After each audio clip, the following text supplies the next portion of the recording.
যশোরে সর্ববৃহৎ রথযাত্রা উৎসব শুরু হয়েছে। বিস্তারিত দেখুন বিএনটিভির যশোর প্রতিনিধি উত্তম কুমারের তথ্যচিত্রে।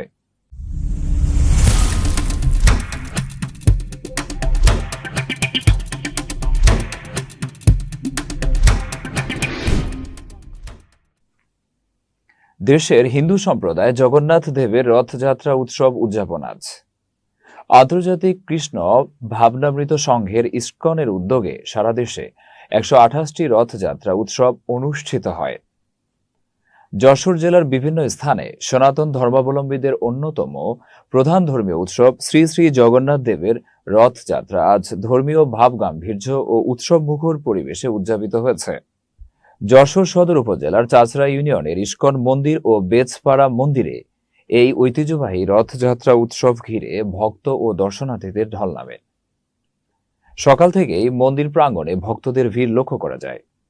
ধর্মীয় সঙ্গীত, কীর্তন, বিশেষ পূজা অর্চনার মধ্য দিয়ে রথ টানার আয়োজন শুরু হয়। শুক্রবার দুপুরে সদর উপজেলার চাচড়া ইসকন মন্দির থেকে ধর্মীয় আচার অনুষ্ঠান শেষে দড়ি দিয়ে টেনে রথ বের করে আনান হাজার হাজার ভক্ত ও অনুরাগীরা। এ উপলক্ষে স্থানীয় প্রশাসনের পক্ষ থেকে নিরাপত্তা ব্যবস্থা গ্রহণ করা হয় এবং সার্বিক সহযোগিতা ছিল বলেও জানা গেছে।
আরে ভিতরে কি করে দেওয়া কোনো জায়গায়